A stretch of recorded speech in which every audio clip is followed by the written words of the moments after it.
Welcome to the second day of the Digitization Conference. For those who are just joining us, I'd like to pass along some general information. The conference sessions and demos are organized on 2 concurrent tracks, except for the welcome and the keynotes, which will always be on track 1.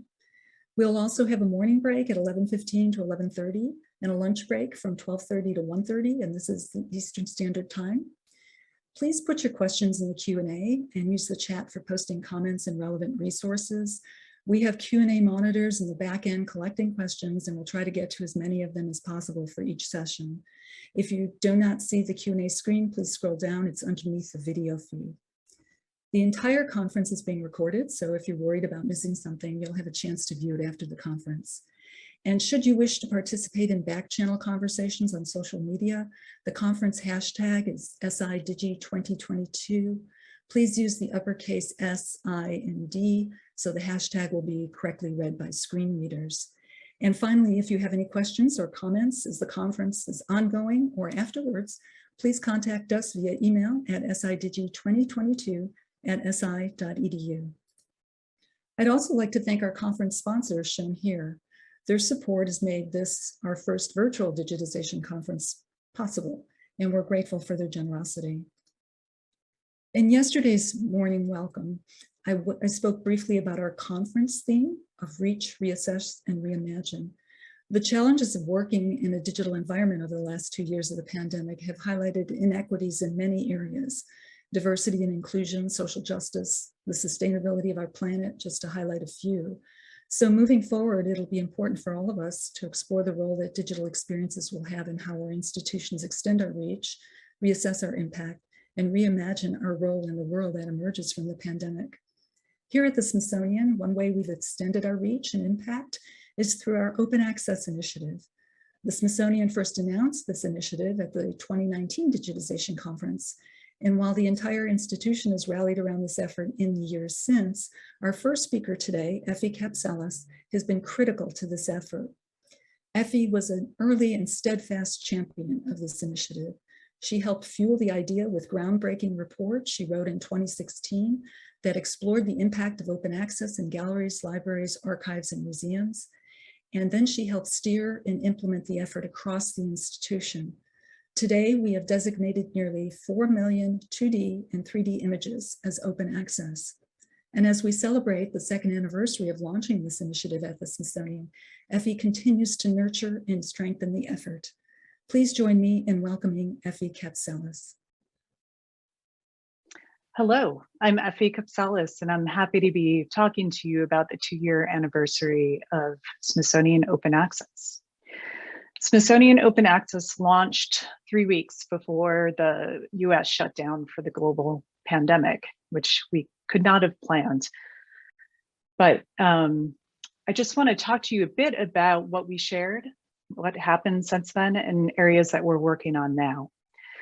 So, as you know, the Smithsonian is a complex organization. We actually have 21 museums, 9 research centers, and the National Zoo. We have an interdisciplinary scope of collections, archives, and library volumes. And we also have research in every discipline.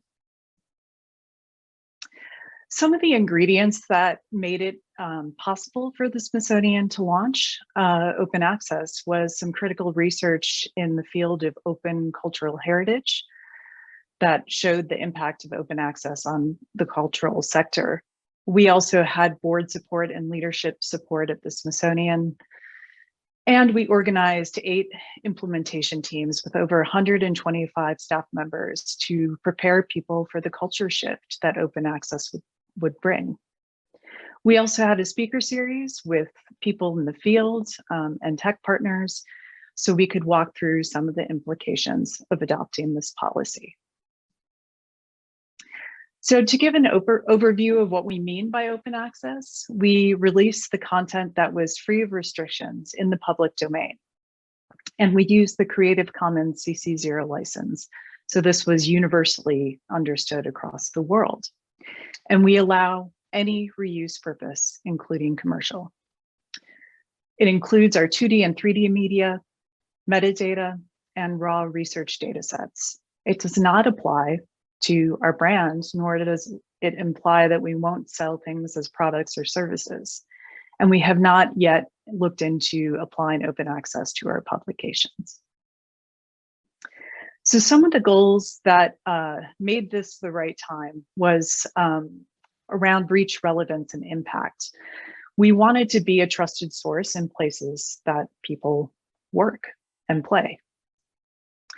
We translated this into being a more accessible and relevant source to creatives, educators, researchers, and people everywhere to do what they want to do with it. And we also wanted to enhance the Smithsonian's perception as a digitally relevant organization and also increase our appeal as a strategic partner. So when we start to build on this collection and make it more accessible and translate it into multiple languages, we'll have the support we need. So what our launch included was close to 3 million 2D and 3D objects, metadata, and research created over 175 now history. We launched a platform and common licensing across the suite of over 200 Smithsonian websites. So anywhere a collection item appears, there's an easy download button and a license. We also launched with a value statement that communicated our responsibilities with our collections that represent communities and cultures. We expected that as people adopt these collections, they follow these same values as possible. So some of the results in terms of reach. Today, there are close to 4 million open access media objects. They've had the stats you see here, which is exponentially more than we had been receiving on our collections websites before. We've had 1 million views on the Smithsonian Open Access alone. This does not account for the wider Smithsonian ecosystem, but what's striking is the time on page, which is normally anywhere between 15 seconds to 30 seconds. But this is so many times more people spending time and really looking at our collections. Some of our recent additions include the Smithsonian's Orchid collection, as well as one of the earliest known images of an enslaved American acquired by both the African American History and Culture Museum and the National Portrait Gallery. It's important to note that we don't include images that are damaging towards different cultures because we don't believe that those should be available for monetization. Greater relevance. Our 3D platforms are on platforms everywhere. Sketchfab for digital creators, Tinkercad for computer and robotics courses in K-12 education. And we also doubled what Google Arts and Culture had with our donation. We also work with the Digital Public Library of America, Wikipedia, and so many more like Creative Commons in distributing these resources. The really impactful thing for me is that our API all of a sudden saw use that was unparalleled because of the pandemic with virtual education. So because we're part of the open data government ecosystem, people have to register and tell us why they're using the data set. And we heard everything from NASA space camps to people doing research on AR and VR to people researching and developing prototypes. So it's really been used for all these amazing things that we couldn't have imagined or could not have enabled before this. We partnered with Spark AR and Instagram to bring our 3D objects to life.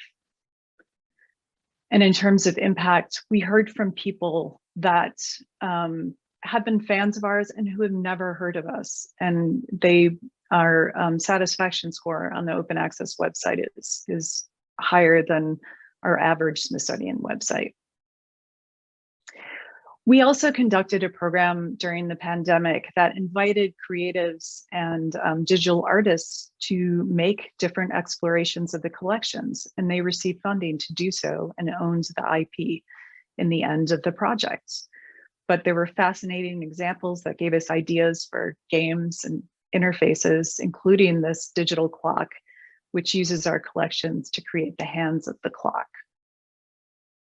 We also worked with data visualization programs like Parsons, who worked with our curators and researchers and developed new ways of seeing our collections using data visualization. And finally, with all of our efforts with the Wikipedia community, our knowledge is now embedded in a way that you can see the richness of connections between institutions, between pop culture, between our collections and our various parts of the Smithsonian. So it's a really powerful way to see what we have and its place in the world. So what's next? Our priorities are to develop a system of content labels that alerts people to dated language that may be found in our collections because it's old. We want to educate people on cultural language and best practices. We are also working on accessibility, building off the Cooper Hewitt's accessible art description toolkit. We're examining how we describe different populations in our collections. And for our upcoming Smithsonian American Women's Museum, we're developing standards for describing gender and more. So stay tuned. I can't wait for the third year, and definitely use the links and the contact information to get in touch. Thank you.